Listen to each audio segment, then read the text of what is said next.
Hello and welcome back to Retro Ranger. While I enjoy a lot of different styles of games, sometimes I'm just in the mood to sit back and mellow out. Things like high scores or intense action get shoved to the side for something truly relaxing. I'm not going to cover any walking simulator style of games because, well, despite being great to experience, they just don't make for a very enjoyable review. So we'll sit back with some more traditional gameplay. Let's slide into our list.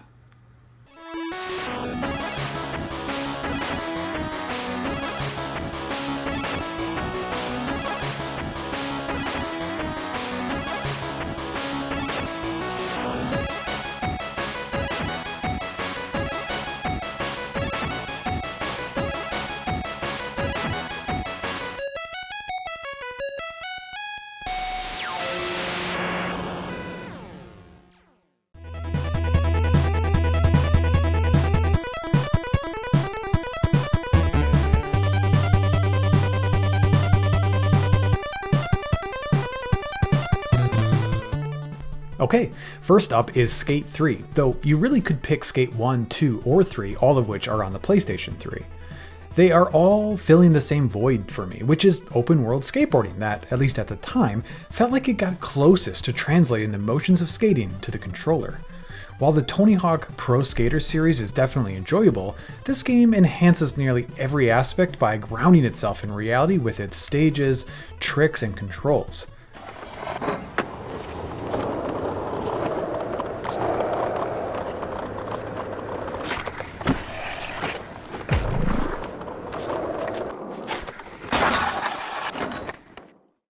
It has things like missions and story, but when I'm in the mood to just zone out and relax, I ignore all of that stuff and just find a cool ledge or rail to skate over and over. Since I've already completed all the story stuff, I really keep returning to this game by challenging myself to a trick and seeing how smooth I can really execute it.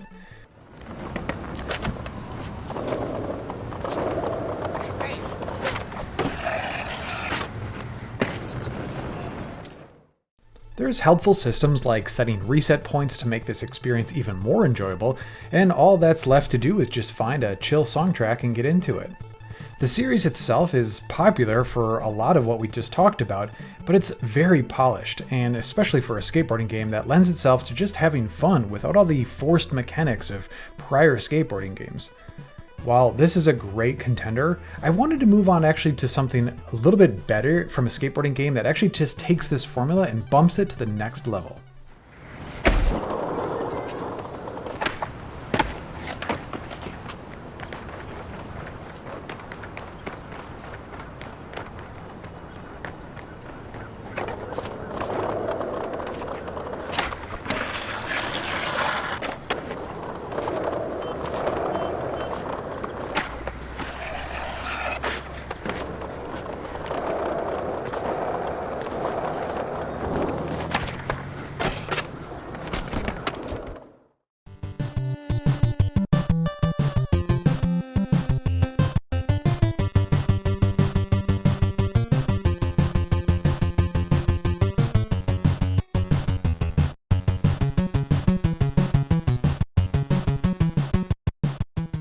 Okay, if the last game was chill, this one clearly has a beat. This is Skater XL on the PlayStation 4.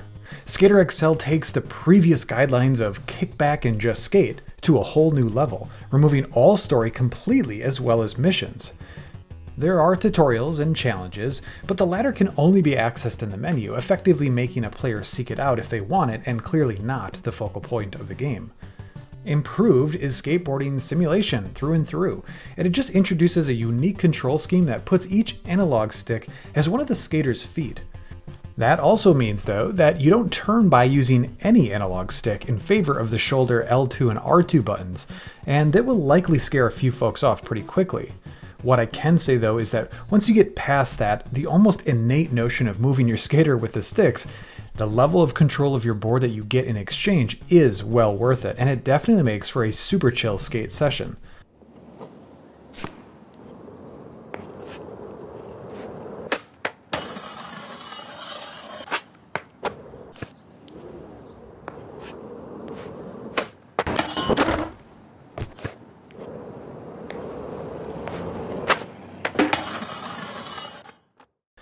complement this game a little bit more, the music all has good indie vibes that fit so well with the no rules, no objectives, no story, just get on your board and go style.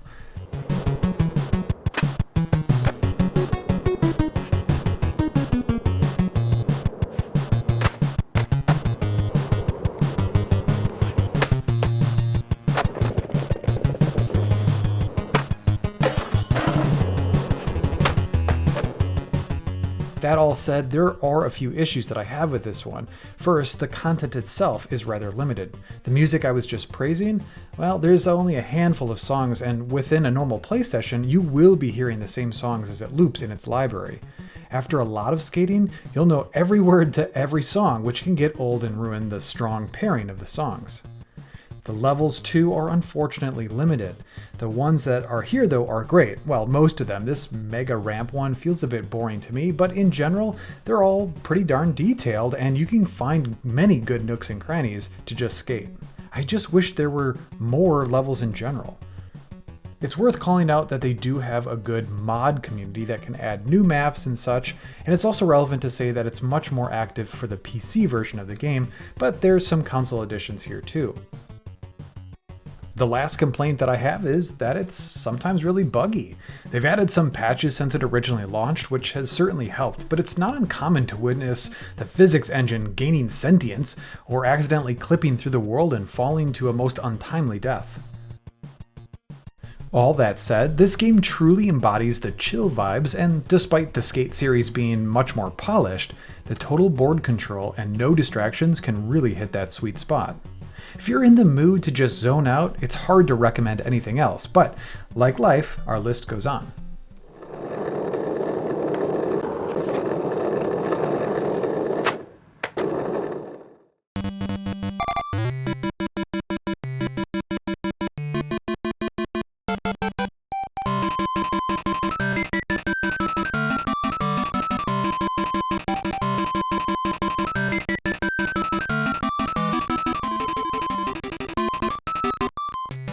Okay, next up is Kirby's Dream Land on the Nintendo Game Boy. Ah yes, time to bring you back to the days of riding in car trips, you hoarding a supply of AA batteries that would make Costco jealous, and your nose an inch away from that capital G gorgeous 2-bit colored screen that offered you colors such as green or darker green. Oh yes, nostalgia is in the air.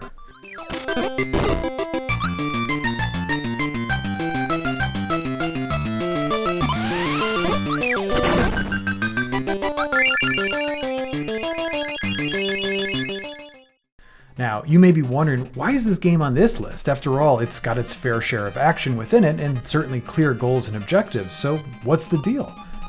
We all have those games from our past that can just transport you back in time to the good old days of having the time to truly get lost within.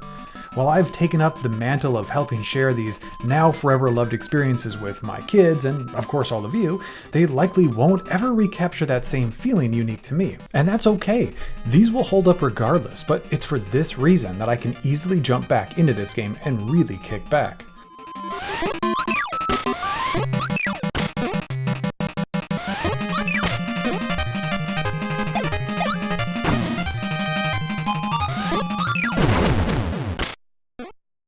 Yes, there's action and even boss fights, but for whatever reason they don't seem to rile me up in a way that shatters complete serenity.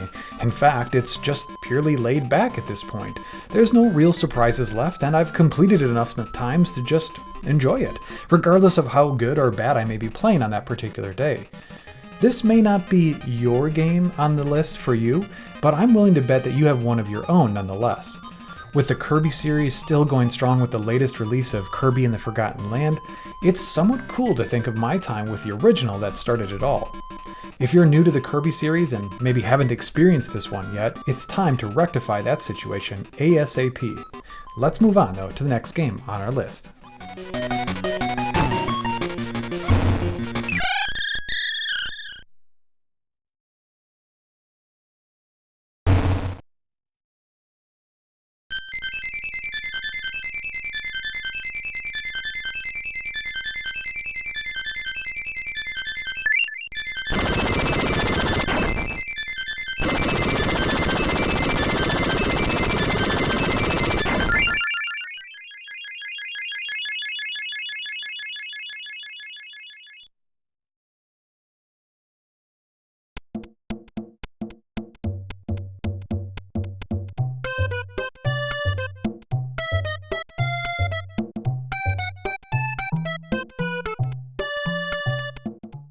Okay, are you all relaxed pools of pure cool fuel at this point? If not, set your phasers to chill because this is Mario Paint for the Super Nintendo.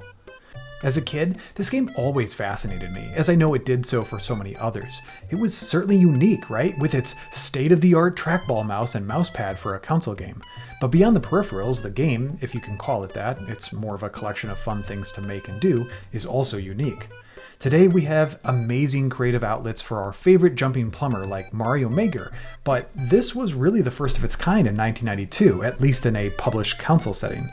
While you unfortunately won't be making any Mario levels here, you can do drawing and animation, the always favorite music composer, which seems to have spawned its own subculture of folks doing some really incredible things, coloring, which, yeah, is boring, but then my favorite, at least growing up, the gnat attack. Here, you're swatting all these pesky gnats that feels oh so satisfying, providing of course that the trackball mouse is keeping up with your super intelligent AI-like brain that's pumping out pure strategy. I mean, what else could possibly be the reason that I'm not getting all of them in time?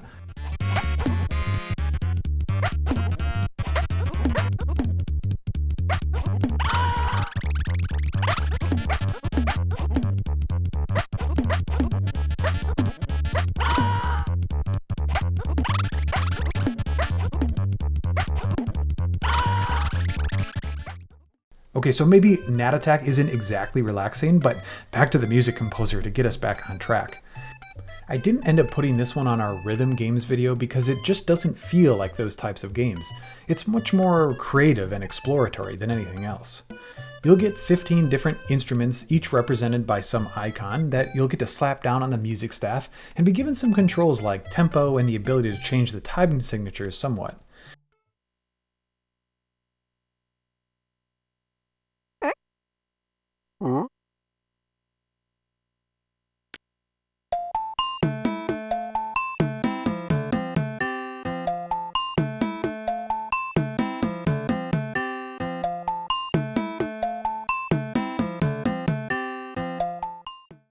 It's an ingenious tool that you'll easily lose plenty of hours before you know it.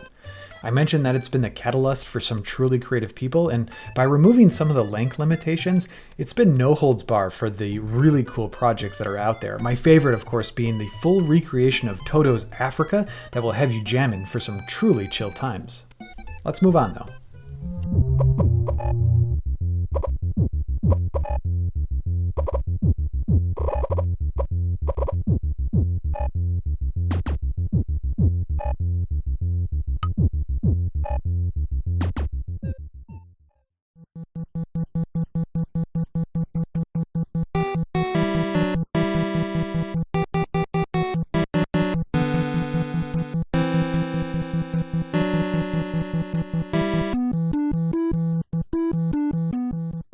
Here's an interesting one. It's called Uninvited for the NES.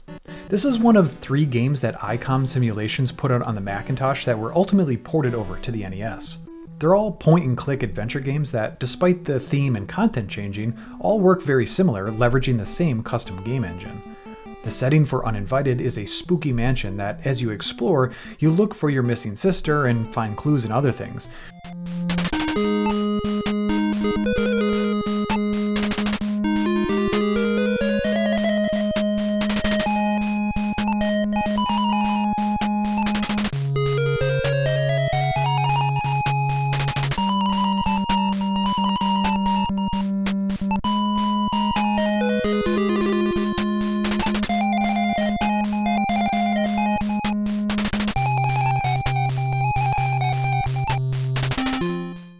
The graphics are very primitive, even for the NES, but who cares? The game is engaging and fun, and now it's a great throwback to, unfortunately, a little bit of a lost genre in terms of the click adventure. The horror theme may not be the first thing that you think of when you want to relax, but by today's standards, this game isn't about to scare anyone, and it's my favorite of the 3 in the overall series. Realizing that most people have likely not seen this before, I'll focus less on why it gives me the relaxed vibes and more on the gameplay itself. As the player, you'll move around the mansion's various rooms, picking up items and clues, which allow you to expand the available areas to visit and the story around it as well. Interactions are all explicit actions that you must make from the menu, and this could feel likely dated by today's standards to some, but hey, we're playing retro because we like it. What's not to love here though is that there are plenty of beginner traps that can immediately end your game.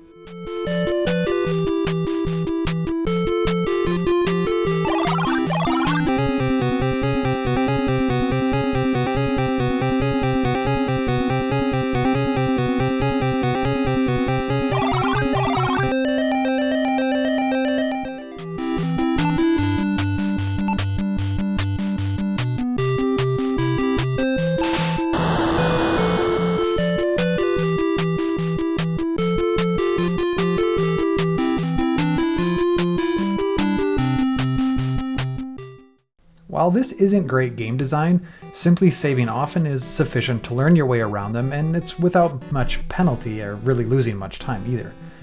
Learning the mansion and progressing really feels good, and the overall presentation of the game makes it at your pace, and thus feels really easy to jive with. Unless you're already knowing the answers, you'll kick back and do some reading to learn about the various puzzles, and, assuming you don't hit an instant death trap, you'll rescue the sister and complete it. Overall, it won't be everyone's cup of tea, but if you remember good times with the old point-and-click adventure games, it's time to get cozy and dive in for what's sure to be a good time. Let's move on.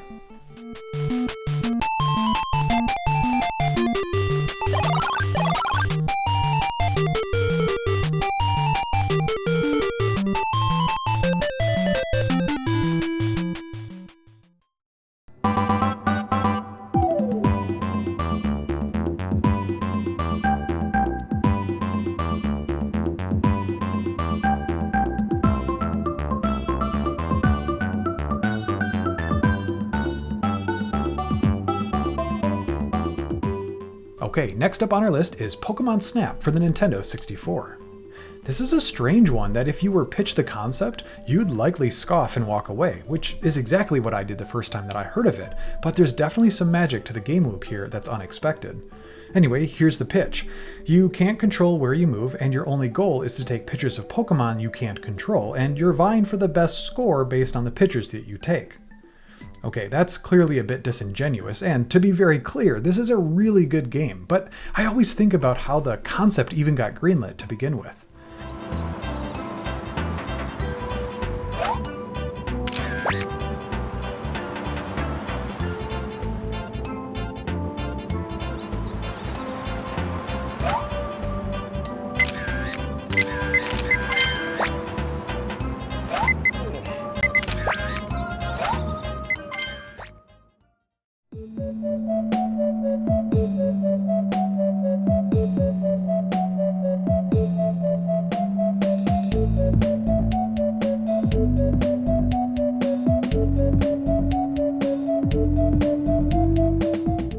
This is often called an on-rail shooter, where you're shooting pictures of your Pokemon that cross your path. While you can't directly change your course, you can manipulate your environment. That can result in a change in course, or more often causing Pokemon to appear or to do interesting things that affect your picture scores. While initially only armed with your camera, you'll eventually unlock more tools like a flute or apples that can further change the dynamics of how you complete a level.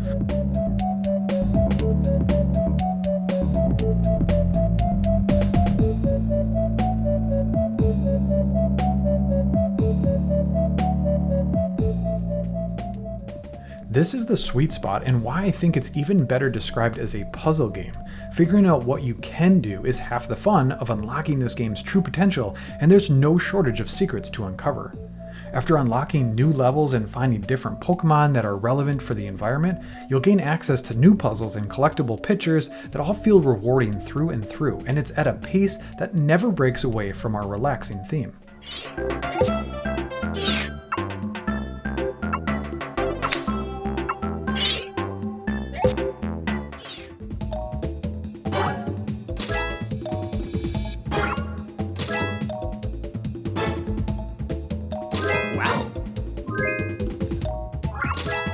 Wonderful!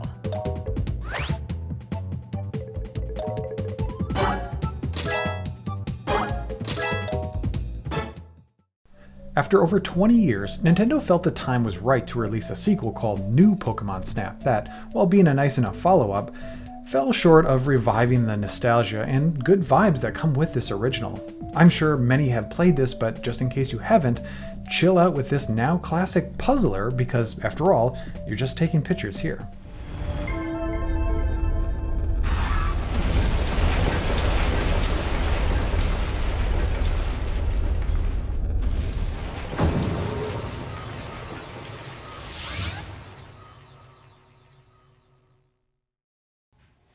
Okay, and there we go. I hope you are all in chill comas at this point, and ideally you have a few new options the next time you're in the mood to just sit back and relax with a cozy game. Putting this list together was a bit more interesting than when I first thought of it, and the more I think it over, the more subjective it feels. So I'm curious to what you all thought and what would comprise your list. Let me know down in the comments below, and as always, thank you for watching Retro Ranger. Okay, time to relax. Super comfy futon? Check. Delicious hot chocolate? Check. Super awesome Mega Man blanket? Check. Love you, Mega Man. Alright, time to kick back and relax.